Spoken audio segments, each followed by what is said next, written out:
Welcome to Salad with a Side of Fries. I'm your host, Jenn Trepeck, talking wellness and weight loss for real life. We're here to clear up the myths, misinformation, bad science, and marketing to teach you how to eat and how to cheat. Are you ready? I'm having salad with a side of fries. This week, we're talking about Pure Genius protein shots. So Tracy M submitted this one through the website. She said, "Hi, I'm curious your thoughts on Pure Genius protein shots. Is it a marketing hype by Mel Robbins or a good option? Thanks." So, by the way, if you have an idea for an episode or a nutrition nugget, a question you'd love answered, send it in. You can become a member of the Happy Healthy Hub for the fastest info and response. You can also submit it through the website like Tracy. You'll go to asaladwithasideoffries.com. And then, of course, all social media, you could DM me at Jenn Trepeck, JennTrepeck. So anyway, Tracy, let's look at the Pure Genius protein shots. So I started as usual on their homepage of, their website. It says protein for professionals, longevity, travel, life, weight loss, happiness, performance. Okay. Sure, that seems to cover all the things that, protein would do. So it's pocket-sized at 3.8 fluid ounces, gives you 23 grams of protein that's gluten-free, fat-free, 0 sugar, and 100 calories. So they say small bottle, big benefits, where protein meets taste and convenience. All of this, by the way, I think is true on like a fact basis, right? Like provided the ingredients and nutrition all checks out, and we'll dig further into it. But yes, like protein does the things that they're saying it does, and especially with the size factor, like, yes, it would work for travel. Okay, then they have lots of marketing language around the source of the protein, how it's everything you need without everything you don't. So we'll discuss that again when we get to the ingredients. They focus on how it fits into your life, that many people aren't getting enough protein, which can lead to muscle loss. Their goal, as they say, is to, and I'm quoting them, bridge the protein gap. Okay, I respect that. At 23 grams of protein, we're talking about 3 ounces. And I say this with love, but 3 ounces is not bridging the gap. Like, we have to do more to bridge the protein gap, given what I see in practice as the size of that gap in terms of how much we need versus how much we're getting. Nevertheless, sure, it's helpful. It can be another tool in our tool belt. Okay, then they say, developed by doctors, they have a medical advisory board of physicians. And they put the names of these physicians pretty predominantly on the site, which I'm a fan of. I respect it. And there's actually a lot of the names in this list I know. So the medical advisory board is Dr. Amy Shaw, Dr. Betsy Grunch, Dr. Jeff Karp, Dr. Dawn Masalam, I think is how you say her name, and Dr. Rocio Salas Whalen. Between them, the expertise or their specialty areas are nutrition, longevity, weight management, and hormone health. And I'm a fan. So far, and again, assuming the nutrition facts and everything else checks out, I'm on board with a lot of this, except for the idea that 1 3-ounce protein is going to solve all your problems. Yeah, but they're saying you to supplement your diet with this. So we're going to come back to that. Okay, yeah. All right. Because, exactly. So, okay. And is this something you drink? Yes. So it's like a little shot. It's a 3.8 fluid ounce. Like, remember the 5-hour energy drinks? It's about that same size. Okay. Kind of a thing. And you drink like it. Steak? No. What does it taste like? They have 3 flavors. So I'll come to those in a second. I want to address the Mel Robbins thing that Tracy asked about. Because the next thing on their homepage was this video of Mel Robbins. And so then I went digging a little bit further to figure out what's Mel's role in this company. Again, because Tracy was like, what is happening? So turns out Mel Robbins is a co-founder. I was going to say, I'm sure there's some financial gain to this. Exactly. She joined them in early 2025. Apparently, she handpicked the scientific advisory team. And they give this personal story. They say that her involvement was because of her personal experience. They say she'd been hearing the same message as all of us about how important protein is for strength and aging well, for energy, weight management, hormone balance. overall health, all the things, and that women in particular tend to undereat protein. So she says she was diligent herself, focusing on protein, experienced a lot of the same challenges as the rest of us with full lives, full schedules, back-to-back meetings, little time for meal prep, and apparently, and I'm going to quote this, couldn't find a convenient, tasty way to get more high-quality protein on the go, so she created it. Okay, but full disclosure, personally, I have a little bit of a love-hate with Mel. This might get me canceled, whatever. Okay, I have a little bit of a love-hate with Mel. I find it hard to believe that you couldn't find a single option, given everything that is out there, to get convenient, tasty, high-quality protein on the go. We have talked about a ton of options. Now they're on a spectrum, but even ones like I travel with protein powder in Ziploc bags. Knock on wood, famous last words. I've never had a problem at security with my Ziplocs of protein powder. You too. Yeah. So I believe that this story is a zhuzhed version of the truth. And that probably more likely, like you said, it was probably more likely that she was having all these conversations and hearing all this stuff and thought, there's some money to be made here. Let's leverage my platform, add another stream of income. And truthfully, I don't begrudge her that at all. No, I'm a capitalist. Let's go. I kind of wish I thought of it. Right. Exactly. I just kind of wish that it was that was the story. Right. Sometimes you just want people to be honest about something. And I'm not saying she wasn't being honest, but it's more like, okay, you know what? I realize there's a whole sect of people out there that are looking for, again, very quick, easy. Right. Let me grab something. They're not getting enough protein, and I can add this to my lunch and I can make this convenient and make some money. Right. Or to me, be more specific about what you were looking for that you couldn't find that then is the differentiator here. Right. Right. Okay. So let's look at the nutrition facts and the ingredients. So 3 flavors: pineapple, strawberry guava, and blue lemonade. To me, these are the strangest flavors. Yeah. Especially thinking they're protein. Right. But that's okay. All right. And I will say I can't remember the name of it. There was a different protein product that had sort of similar flavors that was supposed to be like the texture and flavor of juice, but gave you protein. So maybe they're working to compete in that category. And then the other interesting thing about it is but they're not talking about their flavors as a differentiator. So anyway, I digress. I thought I would be most inclined of those to do the blue raspberry. So I pulled up that first, but then it's sold out. So I thought, all right, let's not look at that one. So I went with strawberry guava for today's exploration. Serving size is 1 bottle, 3.8 fluid ounces. We get 100 calories, 0 grams of fat, 2 grams of total carbs, 0 grams of which are coming from sugar, 22 grams of protein. I thought it was 23. Yeah, I thought it was supposed to be 23, but okay. So 22 or 23 grams of protein. And then there's a little bit of sodium and potassium. Okay. So based on this, so far, things more or less check out, right? We're getting about 3 ounces of protein. Essentially, those calories from the protein account for 92% of the total calorie count.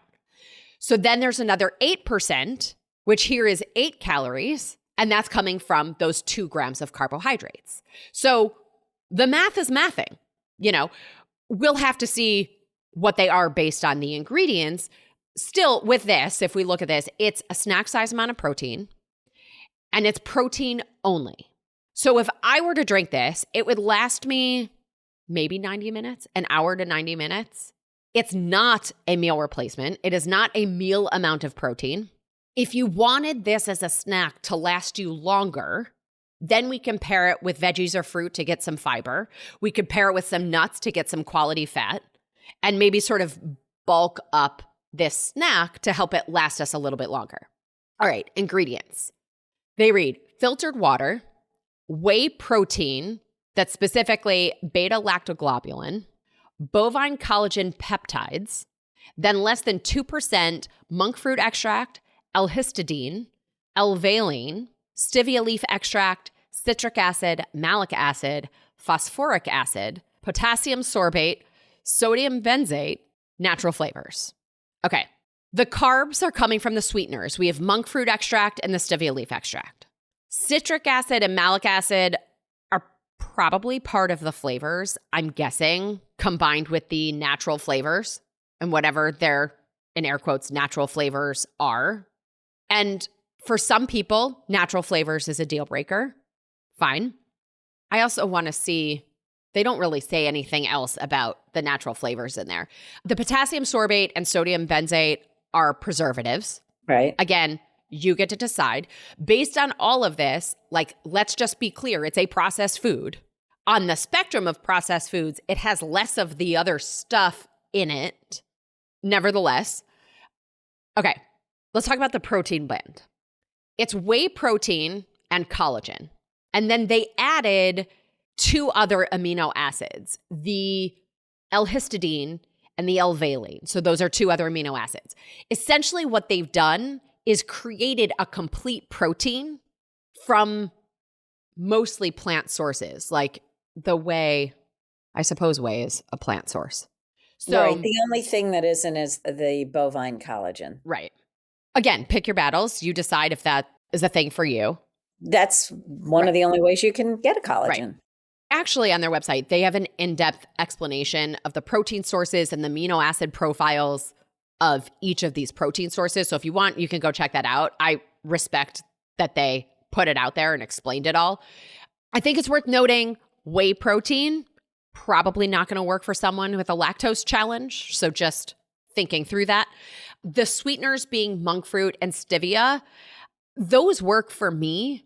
For the most part, I think even the tough critics of sweeteners would be on board with these, provided that we're keeping the doses down. Right. You know, it's this within the spectrum of what else, I think, becomes one of the questions. And then they also talk about third-party testing on their product, which I really like. So they say they test for heavy metals, glyphosate, plastic chemicals, contaminants, gluten, bisphenols, which are also chemicals in plastic, and pesticides. The sourcing and testing is probably how we get to their price points. So I think it's like depending on how many you order or whatever, but it's on average, it's about $4 a serving, which it's not wildly expensive. It's also not nothing. No. So you can buy a package of chicken for $4 and have right, but that's not the same purpose, right? No, like, I know. You know, it kind of depends. Again, it depends what need you're filling and where you want it to be. I think all in, for me, I'm on board with these as a tool. I think we just want to be aware of whether or not they're becoming a staple of our everyday. You know, again, it's a snack size amount of protein, not a meal. For me, it's going to last me an hour, maybe 90 minutes. I could add other foods to it to help it last me longer.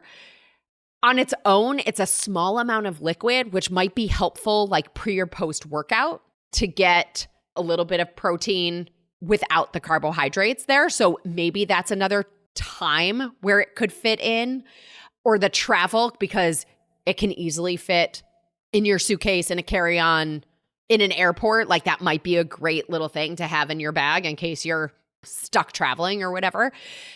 The other caveat, so they say, going back to your point of, do they think this needs to be in everything? So they say it's an easy, simple, and delicious way to get enough protein every day when life is busy. You have no appetite or time to cook. Yeah. And I was going to say also for people who are on Ozempics, Wegovy's. Exactly.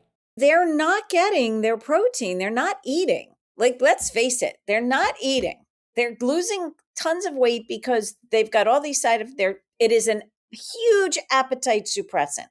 They are losing muscle mass. So a small bottle of liquid, now they'd have to be drinking probably, 6 to 8 of these a day. Well, so that's exactly. So I was like, okay, so from this, you're telling me you're targeting GLP-1 users.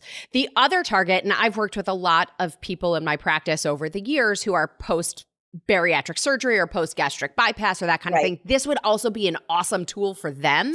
Yeah. with that said, I don't agree that it's the thing that's going to get you enough protein every day by itself. Still, I think it's helpful. And then their literal next sentence basically contradicts that and says it doesn't replace all the amazing whole food protein options that are available. Rather, it works alongside beef, chicken, peas, hemp, protein powders, bars, and everything you may be consuming. So they agree with us, even though they just said the opposite thing. So again, I respect that it's there. It's almost like their medical team and their marketing team are like, trying to figure out the message.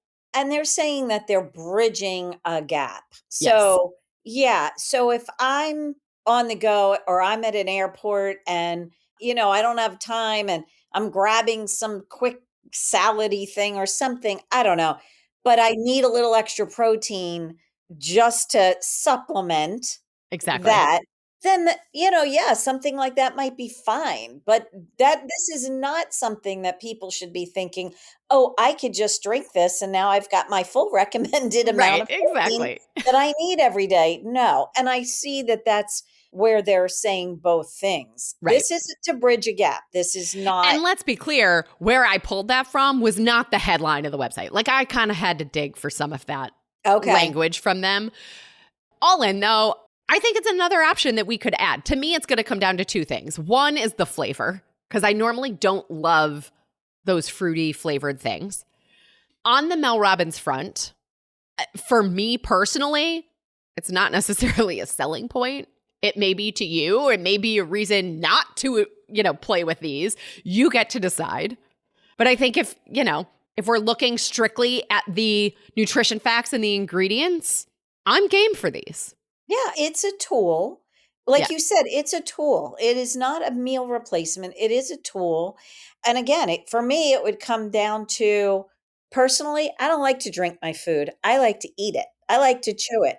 So even with my protein powders, I make things with it. I don't just make smoothies. I actually make like things I can chew and eat. So, but that once in a while where you're too busy, you're not getting what you need, this might be a good supplement. But it would depend for me on the flavor. I'm not sure. Yeah. Well, there you have it, Tracy. I hope this answered all of your questions. As always, everybody, I'm your host and health coach, Jenn Trepeck. Connect with me on Instagram or all social media. I am at Jenn Trepeck, JENNTREPECK. Website is asaladwithasideofries.com. Pick your platform, send a message. Hearing from you is the highlight of my day. It is also the easiest way to learn more about working with me as your coach. Donna, thanks again for joining us this week. Thank you, Jen. This was so much fun. And I know I coerced you into this, but thank you so, so much. I had a blast. Oh, good. Well, you're going to have to come back. I would love to. All right.